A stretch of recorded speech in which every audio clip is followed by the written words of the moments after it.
Perch, are there bad characters or just bad writers? So this viewer writes in and says, "Hey Perch, what's your idea of saying there are no bad characters, only bad writers? What's your take? Do some characters simply suck, or can a Jeff Johns, Walt Simonson, Grant Morrison turn any character into gold if given enough freedom?" Uh, but actually, the mail has one more question. It says, "Also, I send you about one mail a week. How many mails is too many before it becomes weird?" Well, since I respond to my mails incredibly infrequently, I think you're fine. But I I go through things. I'm like, I'm really happy, and then I turn around. And there's like 10 more questions in here. I don't know. You're drowning me, folks, but that's okay. Um, so I generally I agree with the statement that in the hands of a capable writer, you can turn almost any situation good, and that most characters, if I mean, there's just going to be a massive difference between somebody who has either a good writer or an average writer who happens to have an affinity for the character and a killer idea, and that can happen a lot too. I think that there are some characters that it just fits. You can just tell the love for that particular method. I think Jim Starlin, good writer. I mean, arguably great writer. But when he's doing cosmic characters, it just feels like it fits even more. It feels like there's a passion there that just comes out. And so I think that's the magic. If you can get a good writer, or at least an average to good writer, hopefully great, and you can pair them up on the property and the character and the setting and the with the artist.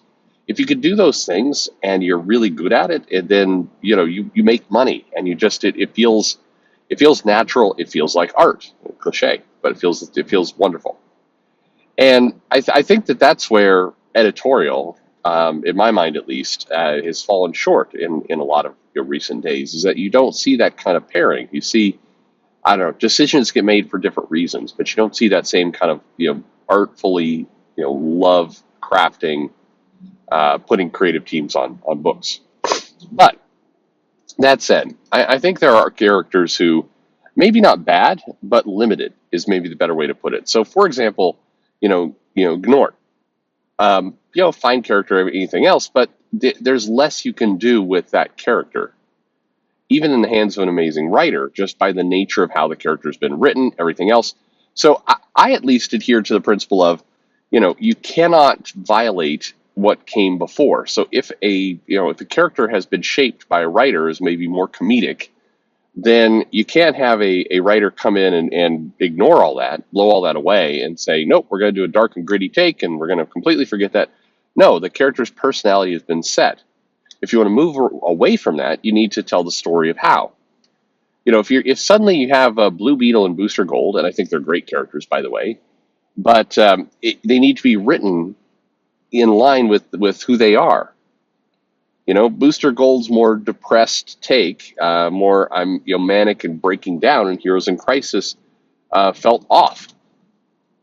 It would feel even more off if you suddenly had Booster Gold as like a ultra serious Homelander type character.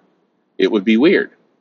One of the reasons why I think some of DC's comics over the last several years fell flat is that they at times wrote Ted Kord as like a cynical psychopath, or just a cold-hearted businessman. It didn't fit the character.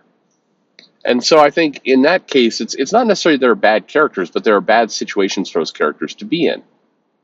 Over in Marvel, if you have D-Man, you can't do, you can do kind of a tragic, heroic story with D-Man. It fits the character, kind of where the whole homeless, aspect of D-Man is. But if you're trying to do this ultra serious kind of arc with him, it doesn't feel right. Even with a great writer, it would feel like you're violating who the character is. I also think that even with a great writer, you can't lean too much into it. So, for example, if you decide to do some kind of wacky, off-the-wall, silly adventure where, like, D-Man is teamed up with Lockjaw and D-Man is flirting with a bunch of men around the way in the Savage Land, that'd be weird. That leans too much into the D-Man as an entirely serious character. I think Grunwald did a good job of writing, who D-Man was as kind of a dopey superhero, but also who has some tragedy to him and everything else. I think it was fine, but you have to maintain that balance. So I think that it's less that well, certainly, like I think that you could take any character, popular or I mean, there have been some terrible Wolverine stories by pretty poor writers. I mean, people who just didn't understand the character. Maybe they're a good writer, but they just had no affinity for the character, didn't understand it, didn't like it, and so you got this clunky result. Or you or just frankly, people are just not ready, not good at comics. I think right now, and this is, I don't know, we'll see. This is my opinion, of course. I've been reading John Ridley on a number of comics, and by and large, I would say they're average to poor in terms of the quality. Now, I've watched John Ridley movies, and I think they're great. I think he does a good job of what he puts together and what he structures, and I think he's perfectly good as a writer. But comics, it feels like I don't know. Best way to say it feels like he's forcing something. It feels like he's just not comfortable with the medium, and he's having to kind of it's almost painful to watch because it feels like he's struggling with how to do it. The Black Panther series I think is not good, and the way the characters are written, Black Panther, Storm, and the most recent example, they're clunky. It doesn't sound like those characters. It doesn't come off as natural. The dialogue it's not good. And I was reading it the other day, and I got to thinking, I'm like, let me read this as though it's a script for a movie, not as a comic book at all. And these are just actors talking to each other, and it gets better. Maybe unsurprisingly, based on who Ridley is, the comic gets much better if you read it there. Still, it's not to my liking, but it is. It just feels like more I'm reading a script with some images around it that does not have any care for the characters, and then the art doesn't always match what's going on with it's a messy combo.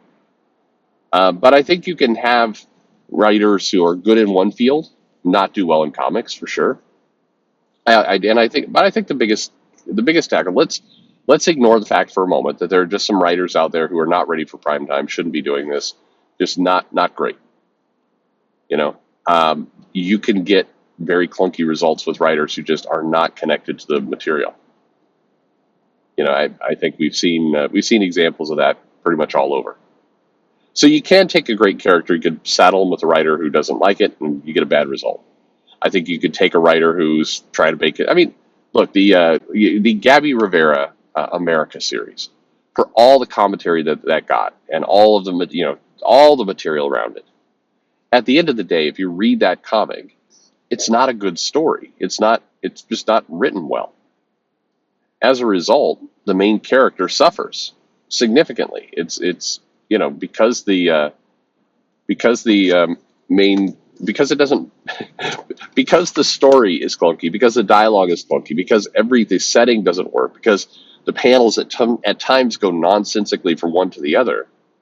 The main character has no hope to succeed in that world, and is written poorly, sure. But if you frame it up that way, you're going to get an awful result. So anyway, there you go. That's my answer to you. I think by and large, there's a good writer can do anything with a good writer can do anything with almost every character. Exception being, the good writer does have to have an affinity for whatever's going on in that comic and that character. And if you try and force it, I mean, Jeff Johns, who was brought up in the mail. Jeff Johns has written some clunky stories. Absolutely, he has. I think Johns is probably one of the better examples of a writer who, is a good writer, does good stuff, but definitely he matches certain characters. I mean, Jeff Johns on Green Lantern works really well. Worked well on Flash. I think he worked well on Aquaman. He has an affinity for those characters, and it shows through. So the work gets that much better. His current book at Image is wonderful. I think it's really good, and it feels like he has a deep affinity for that character. It's his, so the result is great, and I think that's where it all comes down. Anyway, thank you very much for the question. Thank you for listening. Let me know if you have any further thoughts, arguments, disagreements. Who would you want to see on characters? Whatever you want to do in the comments, let me know. And thanks for listening.